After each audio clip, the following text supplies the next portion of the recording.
नमस्कार शेतकरी बांधवांनो, शेती भाती या यूट्यूब चॅनलमध्ये आपलं सर्वांचं मनापासून स्वागत आहे। आज आपण हाडगा तालुका निलंगा जिल्हा लातूर या ठिकाणी आहोत। बऱ्याच ठिकाणी आपण वेगवेगळे व्हिडिओ दाखवण्याचा प्रयत्न करतो, वेगवेगळे क्रॉप आपण दाखवण्याचा प्रयत्न करतो। पण ते करत असताना आज आपण दाखवणार आहोत पावसाळी कांदा। पावसाळी कांदा करत असताना बऱ्याच अडचणी शेतकऱ्याच्या समोर असतात। कीड रोगाची अडचण असेल, लावणीची पद्धत असेल, बियाणं किती लागतं, या सर्व गोष्टींचा आढावा आपण या व्हिडिओमध्ये घेण्याचा प्रयत्न करणार आहोत। खरं म्हणजे हा पावसाळी कांदा शेतकऱ्याकडून आपण ऐकणार आहोत, तर आपण शेतकऱ्याकडून जाणून घेणार आहोत। कालावधी रोप किती टाकलं होतं, किती एकर त्यांचं क्षेत्र आहे आणि किती दिवसाचा हा क्रॉप आहे, त्याच्यासाठी काय काय शेतकऱ्यांनी प्रयत्न केलेले आहेत। कारण पावसाळ्यातला कांदा आणण्यासाठी आणि यावर्षी आपल्या जिल्ह्यामध्ये बऱ्याच प्रमाणात कांद्याची लागवड वाढलेली आहे। ते करत असताना बऱ्याच काही अजूनही आपण कांद्याचे बरेच प्लॉट बघतो, प्लस मायनस मध्ये आहेत। हा प्लॉट एकदम सुंदर प्लॉट आलेला आहे, पण हे करत असताना त्यांनी नेमकं काय केलं शेतकऱ्यांनी, आपण डायरेक्ट शेतकऱ्याकडून जाणून घेऊया। नमस्कार। नमस्कार। आपलं पूर्ण नाव शेतकरी बांधवांसाठी सांगा। माझं नाव दिगंबर सोपान पांचाळ, गाव कोणतं आहे? गाव हाडगा, तालुका निलंगा, जिल्हा लातूर। बरं, कांदा कधीपासून करता आपण? कांदा करतो 10-5 वर्षापासून, कमी जास्त 10 वर्षापासून तुम्ही कांदा करता। दरवर्षी पावसाळी कांदा तुम्ही करता। बरेच कांदे आता आपण बघतोय मागच्या 10-15 दिवस 20 दिवसाचा जो कार्यकाळ होता, कंटिन्यू ढगाळ वातावरण प्लस पावसाचं प्रमाण खूप होतं। बरेच कांदे अजून बारीक स्थितीमध्ये दिसतात, आपले कांदे एकदम चांगल्या हिरव्यागार परिस्थितीमध्ये दिसतात। त्याचे कारण काही आहेत त्या? आपण रोप कधी टाकलं होतं, म्हणजे बियाणं कधी टाकलं होतं? बियाणं बघा सर, जूनच्या पहिल्या आठवड्यात टाकलं होतं आपण बियाणं। जूनच्या पहिल्या आठवड्यामध्ये बियाणं टाकलं। बियाणाची कोणत्या बियाण्याची आपण निवड केलेली होती? आपण प्रेमा ईस्ट कंपनीचा प्रेमा शेतकरी बांधवांनी निवड केलेली होती। जूनच्या पहिल्या आठवड्यामध्ये रोपं टाकली। रोपं टाकल्यानंतर पुनर्लागवड किती दिवसानंतर केली तुम्ही? जवळपास आता तारीख तर आठवण नाही, बरं 1.5 महिन्यानंतर लागवड केली। म्हणजे रोपाची लागवड हे 1.25 ते 1.5 महिन्यामध्ये तुम्ही रोपाची लागवड केली। रोपाची लागवड करत असताना खताचं व्यवस्थापन तुम्ही याच्यामध्ये काय काय केलं? सुरुवातीला काय केलं होतं किंवा रिकाम्या रान असताना?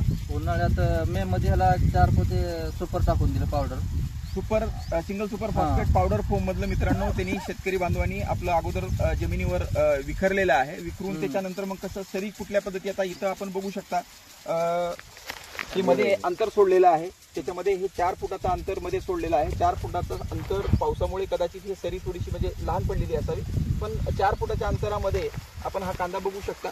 ह्याचं म्हणजे लावल्यानंतर आता आज किती दिवस झालेत कालावधी? आज कमीत कमी 2.5 महिने झाले, 1.5 ते 2.5 महिने झालेले आहेत मित्रांनो। आज तारीख आहे 15 सप्टेंबर।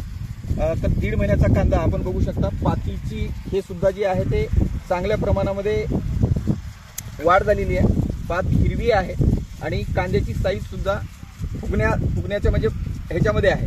पावसाळी कांदा करत असताना शेतकरी बांधवांनो बरेच वेळेला आपल्याला कांदा फुगवण हे खूप म्हणजे स्लो गतीनं चालते, पाऊस सतत राहतो। तर हे कांदा फुगवणीसाठी किंवा पात हिरवी राहावी याच्यासाठी म्हणजे नंतर पुन्हा तुम्ही खताचा काही डोस दिलेला होता? पुन्हा दिलेला आहे। काय दिलेलं आहे? पुन्हा एक कॅम्बोकिट होतं। हा, हे कॅम्बोकिट ह्याच्यासोबत 10-26 घेतलं होतं।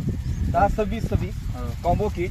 अच्छा, म्हणजे एकरी एक पोतं 10-26 प्लस एक, आपले जवळपास 1.5 एकर आहे, तर 2 पोते घेतलं होतं। 2 पोते 10-26 घेतलेलं आहे। आणि ह्याच्यामध्ये आपण बघू शकता मित्रांनो, शेतकरी बांधव सांगतायत ह्याच्यामध्ये हे मॅग्नी सल्फेट आहे, बोरान आहे, देन त्याच्यानंतर मायक्रोन्यूट्रॉन मध्ये मॅग्नेशियम आहे, त्याच्यामध्ये सल्फर प्लस मॅग्नेशियम आणि कार्बन ह्याचं प्रमाण आहे।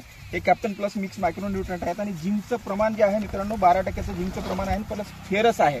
तर हे जे पूर्ण आहार ज्याला आपण म्हणतो मायक्रोन्यूट्रंटचा पूर्ण आहार शेतकऱ्यांनी 10-26-26च्या बरोबरीनं दिलेला आहे। आणि हे दिल्यानंतर तुम्हाला काय म्हणजे किती दिवसानंतर असा फरक जाणवला की बाबा दरवर्षी आता तुम्ही म्हणता की 10 वर्षापासून मी कांदा करतोय, तर कांद्याची हीच परिस्थिती असते का यावर्षी जरा फरक पडला? वरचीवर माहिती पण जास्त झाली आणि नंतर मला तर वाटतं ही हिरवळ टिकण्याचं कारण ह्याच्यामुळेच असेल असं वाटतं। बरं, आता सुपर टाकलं होतं उन्हाळ्यात, सुपर उन्हाळ्यामध्ये टाकलं होतं, त्याच्यामुळे जमिनीचा वापसा मित्रांनो आपण या ठिकाणी बघू शकता। अक्षरशः पाणी सुद्धा ह्या ठिकाणी वाहिलेलं आहे। पाणी वाहिलेला असताना सुद्धा कांदा एकदम म्हणजे स्टेबल परिस्थितीमध्ये कांदा आपल्याला बघायला मिळतोय। आपण इथून पुढे कंटिन्यू बघू शकता, त्याच्यामध्ये पाणी वाहिलेलं मी तुम्हाला दाखवण्याचा प्रयत्न करेन। हे बघा मित्रांनो, या ठिकाणी पाणी सुद्धा वाहून गेलेलं आहे पूर्ण अशा पद्धतीने।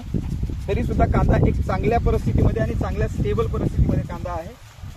शेती भाती चॅनल शेतकऱ्यासाठी आपण वेगवेगळे व्हिडिओ दाखवण्याचा प्रयत्न करतो, वेगवेगळे क्रॉप दाखवण्याचा प्रयत्न करतो.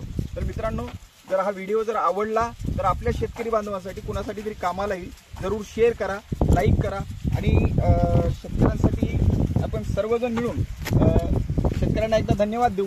आणि शेतकऱ्यांसाठी तुम्ही काय सांगा, कुठल्या पद्धतीने केला पाहिजे? बरेच शेतकरी पेरतात पावसाळी कांदा. पेरलेलं चुकीचं आहे. मी पण पेरून बघितलं, हा. तसेच नाही झालं. कारण त्याचं म्हणजे कारण म्हणजे काय, उगवणं, पुन्हा पाऊस कमी जास्त मर होणं, आणि नंतर हे खताचं पण व्यवस्थापन. म्हणजे शेतकऱ्याचं म्हणणं आहे मित्रांनो की लागवडीची जी योग्य जी पद्धत आहे ते रोपं तयार करणे, पावसाळी कांदा लावत असताना तयार केल्याच्या नंतर 4 फुटाचा पसर बेड करून त्याच्यावर आपण जेव्हा प्लांटेशन करतो किंवा पुनर्लागवड जेव्हा करतो तेव्हा कांदा तणनाशक मारण्यासाठी सोपं जातो. कारण कांदा हा उगवल्यानंतर जवळपास 1 महिन्यापर्यंत माझ्या माहितीप्रमाणे सुईच्या ह्याच्यापर्यंत एवढाच राहतो. त्याच्यामध्ये आपल्याला तणनाशक मारताना वगैरे थोड्याशा बऱ्याच अडचणी येतात आणि पावसाळ्यामध्ये बरेच प्रकारचे तण वेगवेगळे उगवतात.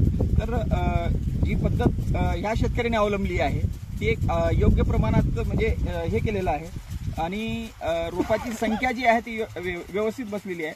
आणि सगळ्यात महत्त्वाचं मित्रांनो, पुनर्लागवड केल्यामुळं कांद्याची साईज 1.5 महिन्यामध्ये ही साईज आपल्याला झालेली आहे. म्हणजे अजून जवळपास 1.5 महिन्याचा बाकी आहे. तर 1.5 महिन्यामध्ये चांगली साईज, चांगली युनिफॉर्मिटी याच्यामध्ये येऊ